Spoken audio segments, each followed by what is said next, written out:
Olá, tudo bem?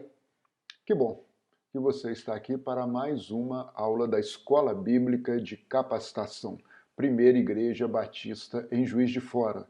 Nós estamos estudando o livro de Atos dos Apóstolos. O meu nome é Paulo Henrique Silva, sou professor na nossa Escola Bíblica.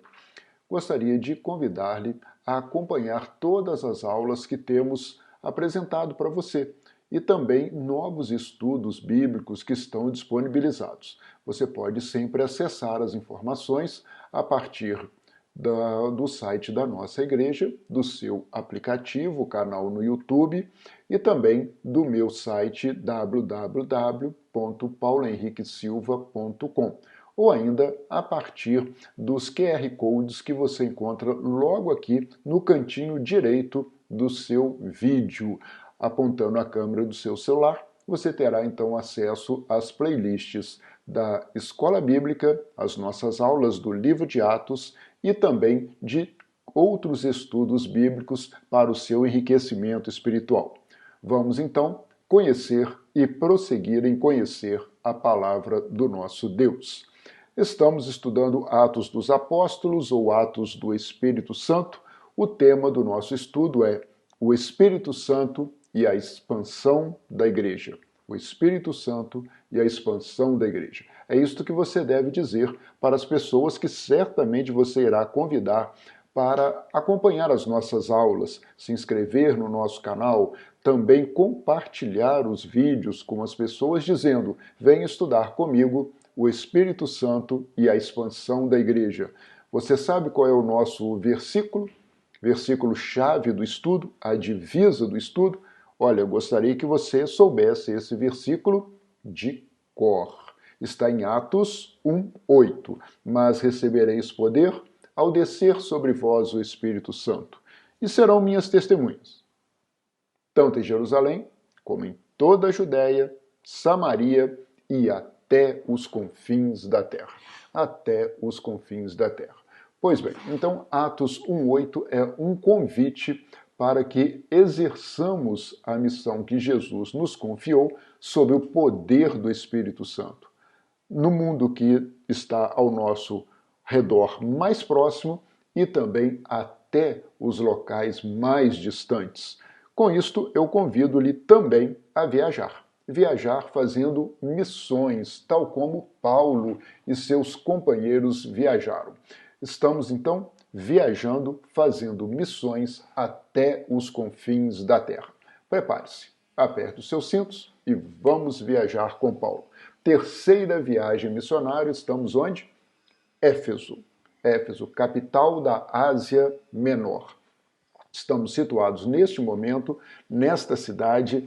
Paulo havia passado por Éfeso rapidamente na segunda viagem missionária, mas agora, nesta terceira viagem missionária, ele tem uma permanência aproximada de quase 3 anos. Se você quer saber bem mais sobre a cidade de Éfeso e sobre tudo que já aconteceu durante a estada de Paulo nessa cidade, assista às nossas aulas anteriores que estão todas disponíveis para você. Bom, hoje vamos dar prosseguimento a partir de onde paramos na última aula, em Atos capítulo 19, verso 21. Depois dessas coisas que estudamos nas últimas aulas, Paulo decidiu, em oração no Espírito, ir a Jerusalém. Passando pela Macedônia, passando pela Caia, e ele dizia: depois de haver estado ali, é necessário também que eu vá visitar Roma. Paulo, então, fazendo planos de viagem missionária.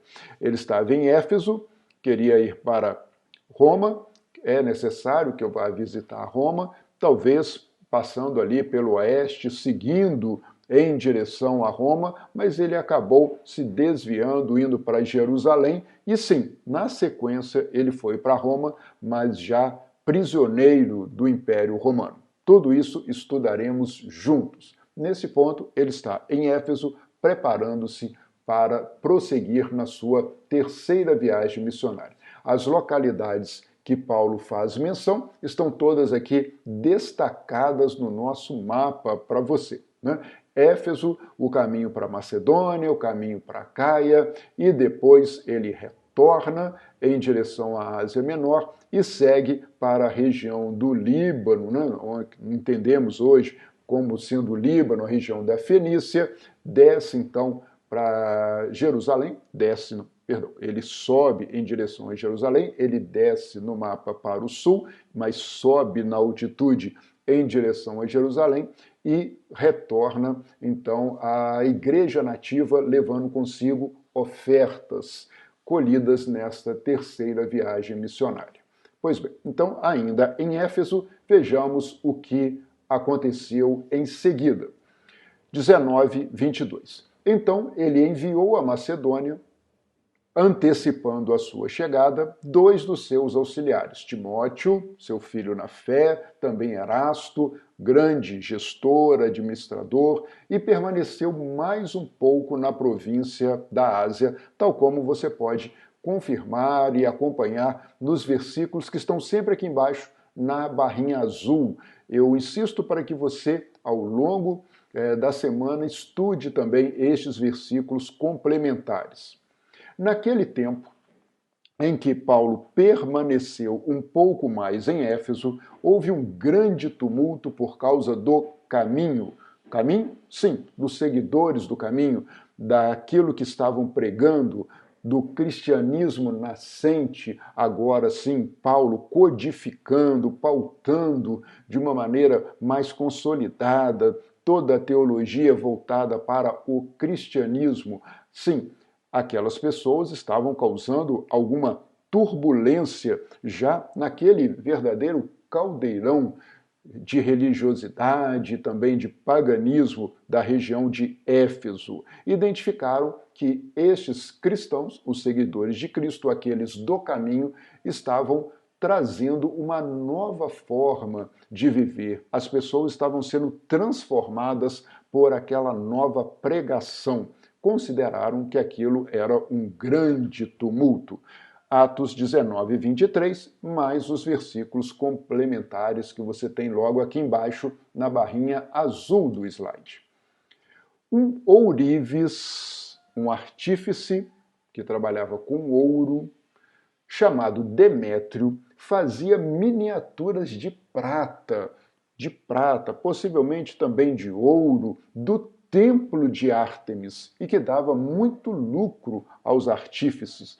Olha que interessante, era uma profissão, escultor de de estatuetas, escultor de miniaturas do templo de Ártemis. Estavam ali vendendo para todas as pessoas que visitavam aquele templo pagão.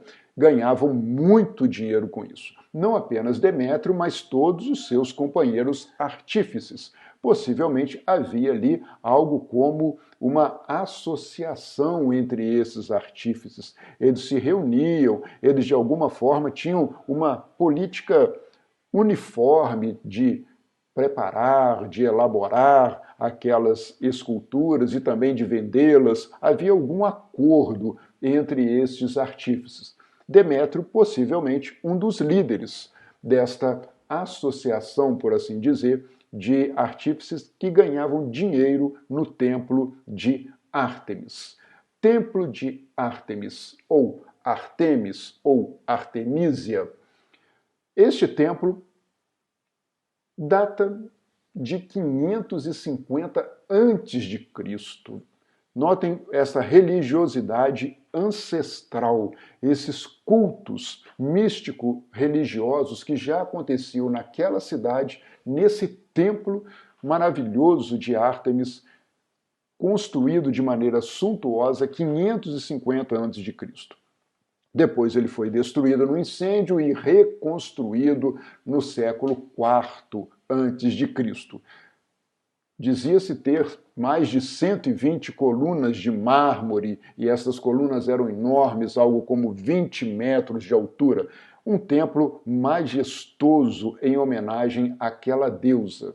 Você vê aqui uma maquete, uma representação de como poderia ter sido o templo de Ártemis, na sua grandiosidade, e Paulo esteve ali, e Paulo viu o que estava acontecendo. Paulo esteve com as pessoas que cultuavam esta deusa e que também ganhavam dinheiro vendendo para aqueles que ali prestavam seu culto pequenas miniaturas, estatuetas da deusa Diana.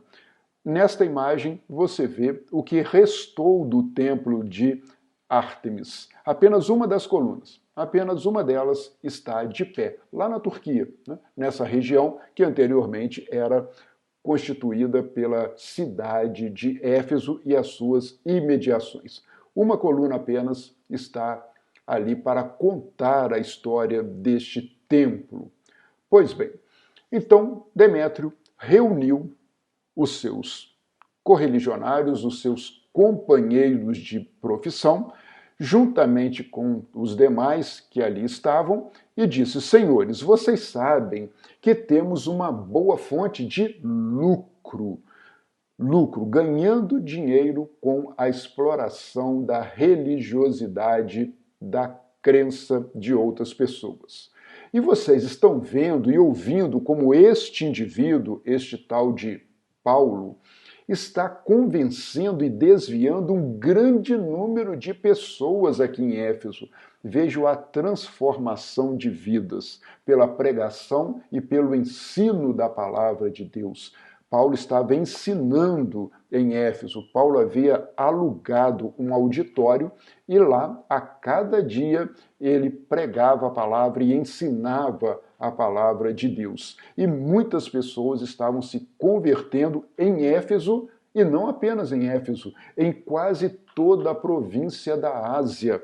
Várias igrejas foram constituídas naquela região da Ásia Menor, não apenas em Éfeso, mas a palavra de Deus se expandia no poder do Espírito Santo, porque Paulo, neste poder, era testemunha em Jerusalém, na Judéia, em Samaria e em Éfeso, até os confins da terra. Este indivíduo, Paulo, diz que deuses feitos por mãos humanas não são deuses. Ora, como assim?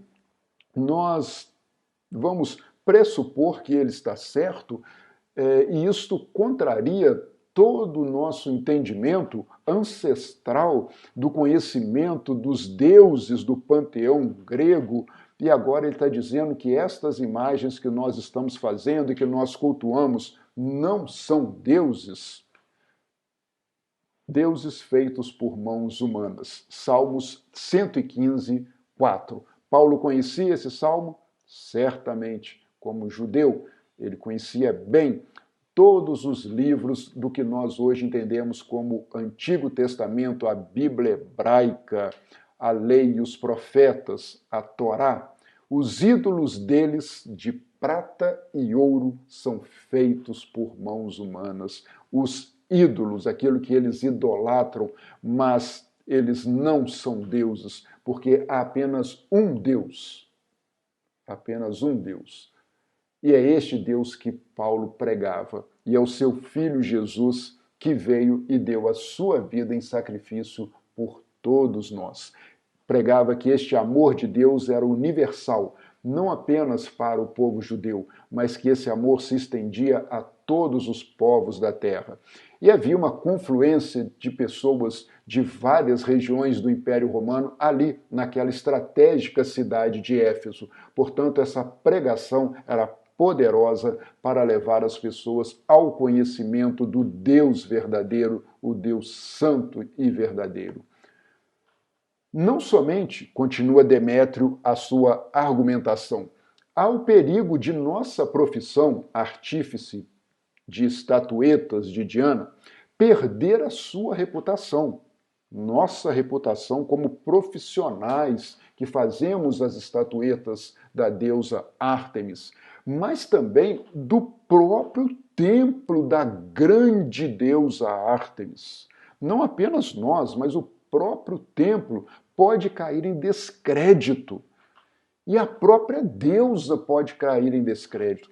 Veja só, esse homem, motivado pela ganância, pelo dinheiro, tentando ali continuar a sua lida, produzindo estatuetas e vendendo para as pessoas que cultuavam esta deusa, e começa uma argumentação paralela dizendo que o próprio templo está sendo ameaçado, quiçá a própria deusa. Mas que deusa é essa que precisa de protetores, precisam de quem a proteja? Ela está sendo ameaçada? Que deusa é essa que pode cair em descrédito? Essa própria deusa que é adorada em toda a província da Ásia e em todo o mundo. Note bem que palavra do Demétrio, hein? A deusa Ártemis, adorada não apenas aqui em Éfeso, mas também na Ásia e também em todo o mundo.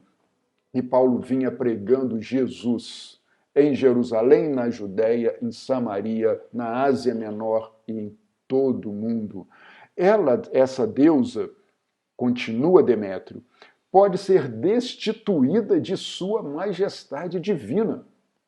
Pense bem, que Deus é essa que pode ser destituída da sua majestade?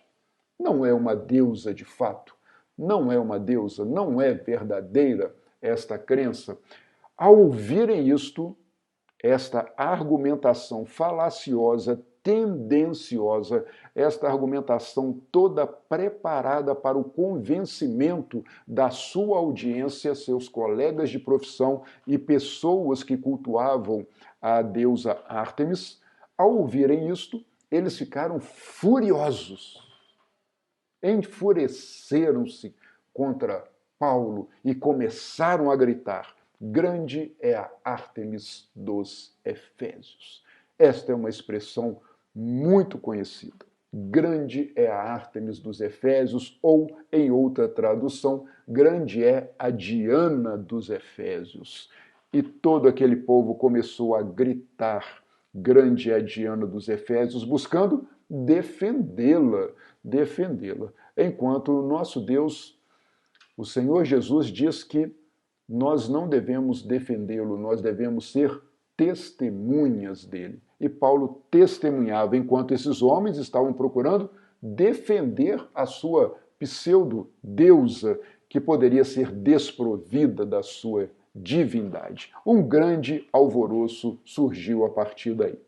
Este sincretismo greco-romano, eu quero trazer para a sua melhor compreensão agora, porque tanto Ártemis quanto Diana, ou mesmo deusa da lua daquela região da Ásia que era cultuada, diz respeito a um sincretismo, a um pluralismo religioso. Havia ali, sim, interseções entre as religiosidades do mundo grego, as religiosidades daquela região da Ásia e do Império Romano que ali dominou.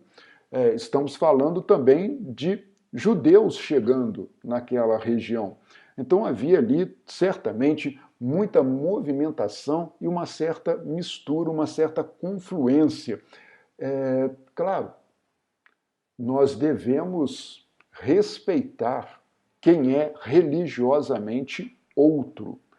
Nós devemos respeitar. Mas Paulo estava ali pregando o verdadeiro Deus e não desrespeitando a crença dos demais. Ele estava em um auditório, ele estava na via pública, esteve na sinagoga pregando sobre Deus e sobre Jesus, mas sem que isso representasse uma ofensa, um desrespeito. Muito cuidado, né?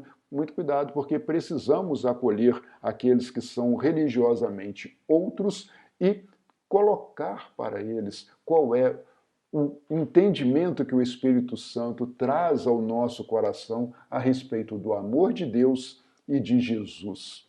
Esse sincretismo entre uma região grega, uma região helenizada e o Império Romano dominante gerou associações entre os deuses. Vamos fazer menção aqui a alguns deuses gregos: Zeus, Febo, Poseidon, Afrodite, Artemis, deuses da mitologia grega. Em parte, contrastavam com a filosofia grega, mas esta mitologia era reinante na região de Éfeso. Com o Império Romano vieram outros deuses do panteão romano, tal como Júpiter, Apolo, Netuno, Vênus e Diana. Não foi difícil associar-se às colunas, deuses gregos com deuses romanos e os seus correspondentes. Zeus equivalia a Júpiter, como Febo ou Febo a Apolo. Poseidon, deus dos mares, é Netuno para os romanos. Afrodite equivale a Vênus, bem como Ártemis ou Artemis equivalia para os romanos a deusa Diana. Então, esta associação permitia um diálogo entre o povo grego, o povo helenístico daquela região, os que por ali transitavam e também o Império Romano. Havia um certo conforto desta interreligiosidade, esse interculto, essas associações de divindades. E quando Paulo chega e fala que nenhum desses é Deus, que é apenas um Deus verdadeiro, que estes são feitos por mãos humanas, um grande tumulto acontece e uma grande resistência, inclusive dos que exploravam estas condições de culto ali.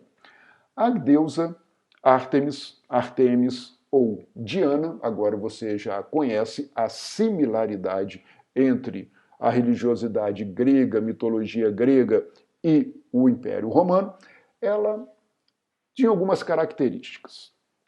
Cultuada, especialmente nesta cidade, a deusa Ártemis era filha de Zeus, filha do principal dos deuses, era uma deusa, portanto, muito poderosa, irmã de Apolo, vejam só, né? Irmã gêmea de Apolo, nasceu logo, ela nasceu e logo na sequência ajudou, inclusive, no parto de Apolo, assim diz a mitologia grega.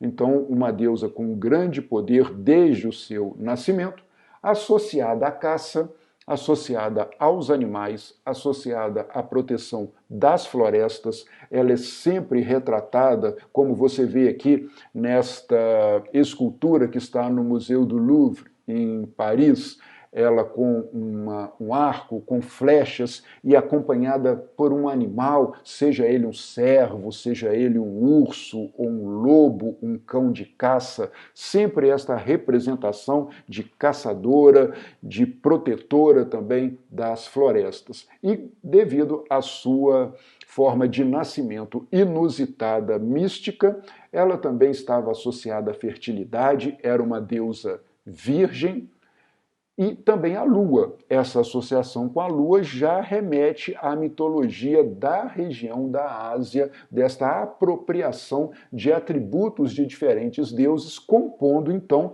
esta deusa cultuada em Éfeso, que não era propriamente nem a deusa Ártemis dos gregos, nem a deusa Diana dos romanos, nem as deusas e todo o panteão ali da região da Ásia, mas um sincretismo, uma mistura de tudo isto, e o culto dela era fervoroso naquela cidade, o que dá margem a toda esta discussão.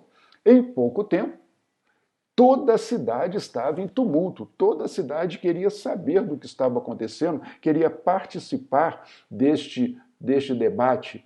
O povo foi às pressas para o teatro, arrastando os companheiros de viagem de Paulo, os macedônios Gaio e Aristarco. Não tinham achado Paulo, mas por enquanto já estavam com seus companheiros de viagem. Certamente esses homens vão nos levar até onde está Paulo, vamos passar essa história a limpo.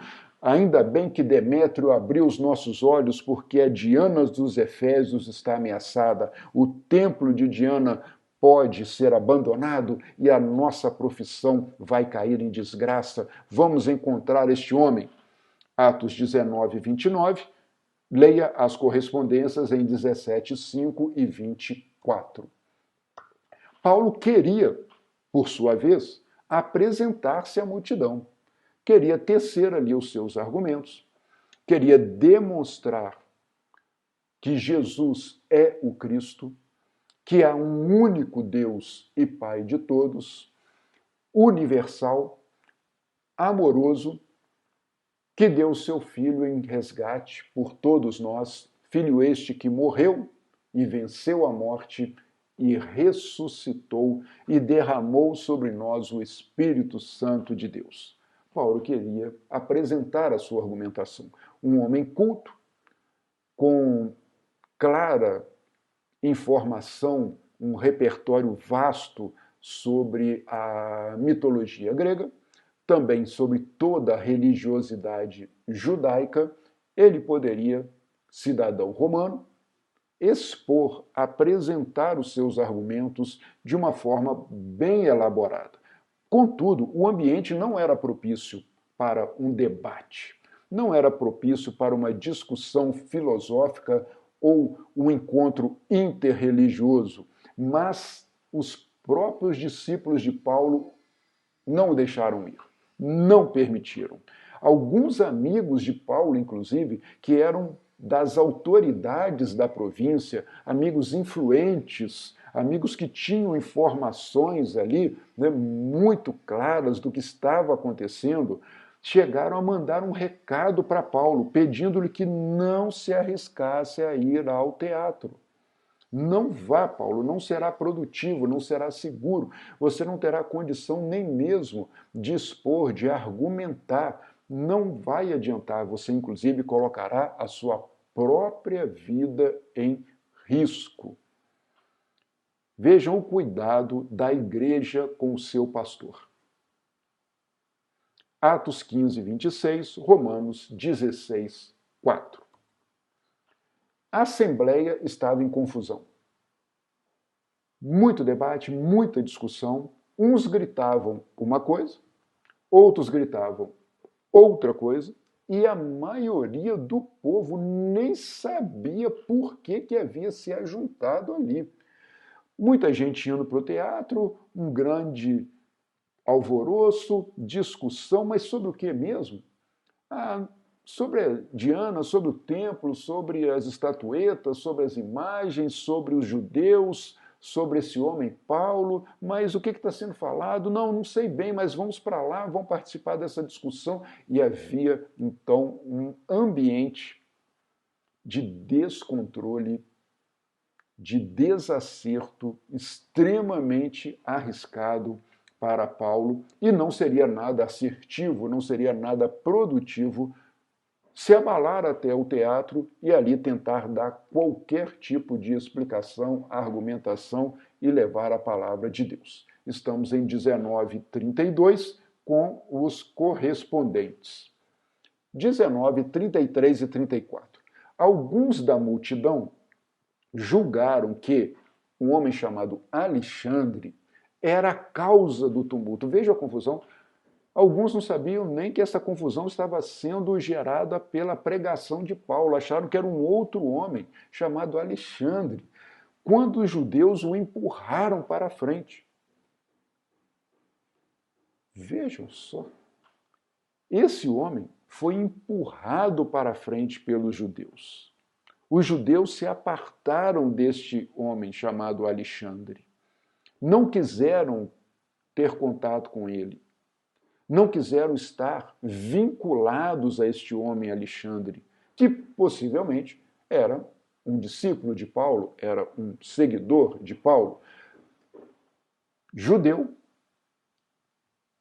Ora, que coisa interessante, porque os judeus estariam empurrando para frente um próprio judeu? Ele fez, inclusive, sinal pedindo silêncio, com a intenção de fazer a sua defesa.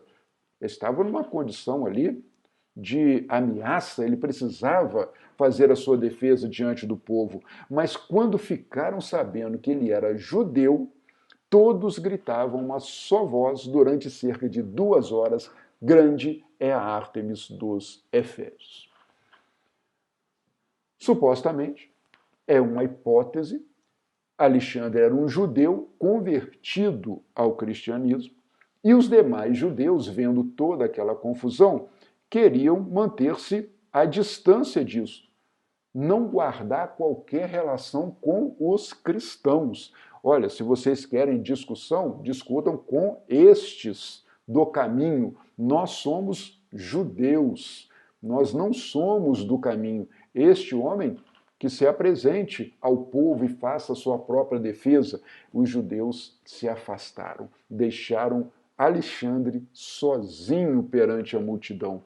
E aquela multidão, enraivecida, ao saber que ele era judeu, e talvez não tendo um entendimento claro do que era um judeu e um judeu convertido a Cristo, sabendo sim que o judaísmo pregava o monoteísmo, os judeus acreditam no único e verdadeiro Deus, tal como nós cristãos, eles logo começaram a gritar: grande é a Ártemis dos Efésios, grande é a Diana dos Efésios. Para quê? Para contrapor ao Deus dos judeus, para contrapor ao único Deus de uma religião monoteísta perante todo um panteão, o descortinar de um rol de deuses da mitologia grega associados com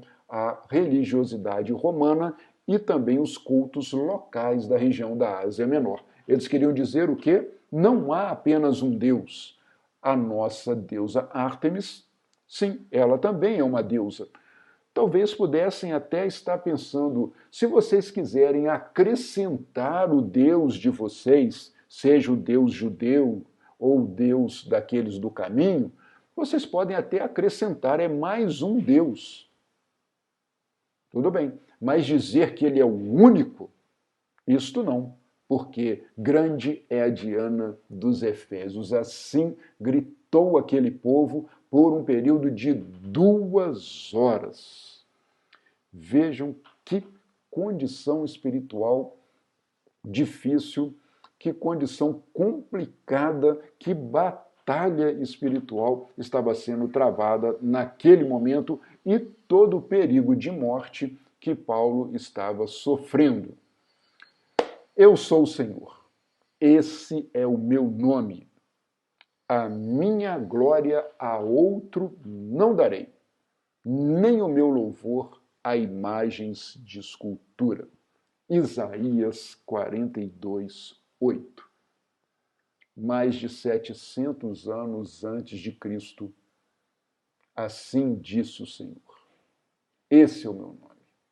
A minha glória não darei a outro, nem o meu louvor a imagens de escultura. Esse é o nosso Deus. E Paulo sabia desta fala de Isaías, sabia que o profeta havia sido boca de Deus.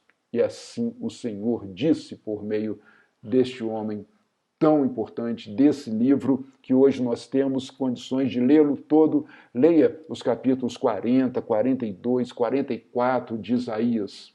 Leia Isaías sobre a questão da idolatria. Prossegue o relato de Lucas. O escrivão da cidade, uma autoridade, o escrivão era um gestor importante da cidade. Ele tinha acesso ao governo romano, ele tinha acesso às pessoas mais importantes daquela província. Esse homem, instituído de toda a sua autoridade, conseguiu acalmar a multidão e disse: Efésios, quem não sabe que a cidade de Éfeso é a guardiã do templo da grande Ártemis e da sua imagem que caiu do céu? Portanto, visto que estes fatos são inegáveis, acalmem-se e não façam nada precipitadamente. Ele estava percebendo que todo aquele tumulto poderia chegar às vias de fato, que poderia chegar, inclusive, a um linchamento público dos seguidores do caminho, dos discípulos e do próprio Paulo.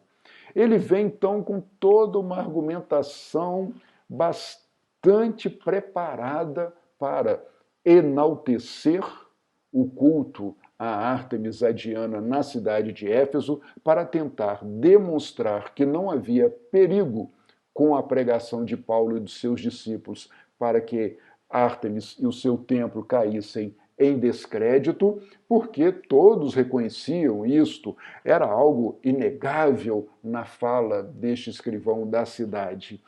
E, portanto, acalmem-se, não façam nada de maneira precipitada, de cabeça quente, com estes ânimos exaltados, vocês poderão se arrepender disto. 37, 38, versículos, capítulo 19.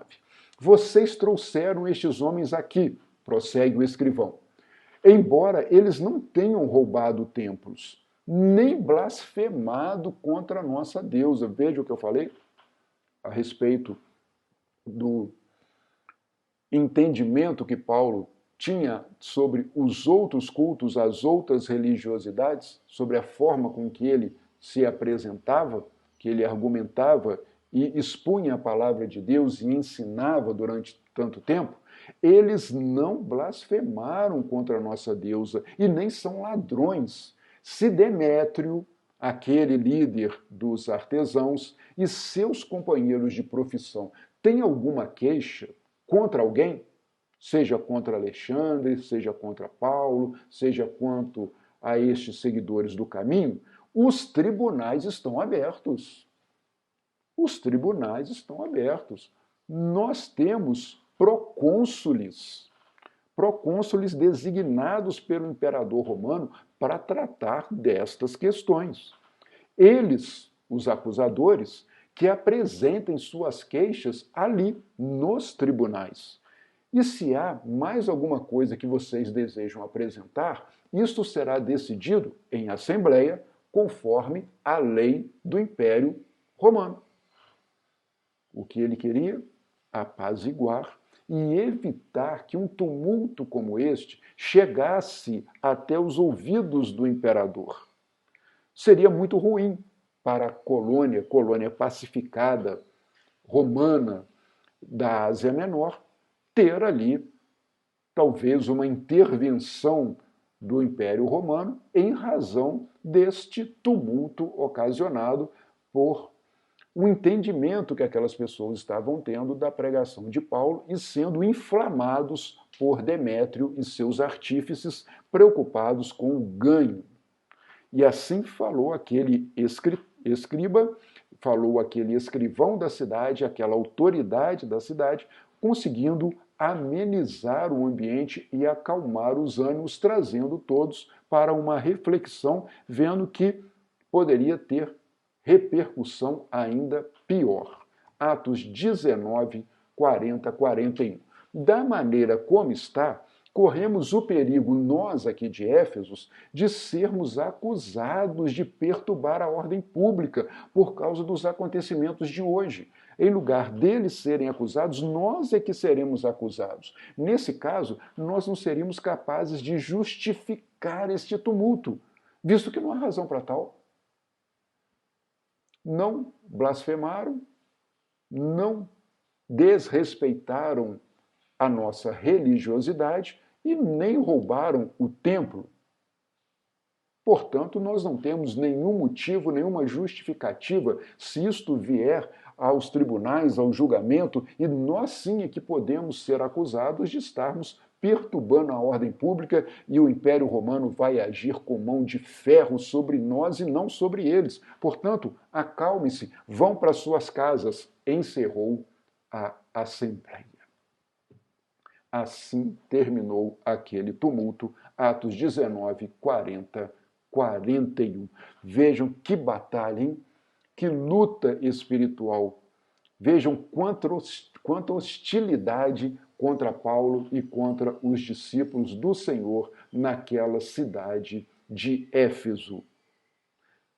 Atos 19. Finalizamos assim mais este capítulo no estudo do livro de Atos. Quero convidar-lhe para continuar. Iniciaremos na próxima aula Atos 20. Paulo agora vai deixar a cidade de Éfeso e vai prosseguir no seu roteiro, na sua trajetória, na importante jornada missionária, e nós acompanharemos por meio do relato de Lucas no livro de Atos. Você será muito bem-vindo, muito bem-vinda na nossa próxima aula. Que o Senhor lhe abençoe e lhe guarde.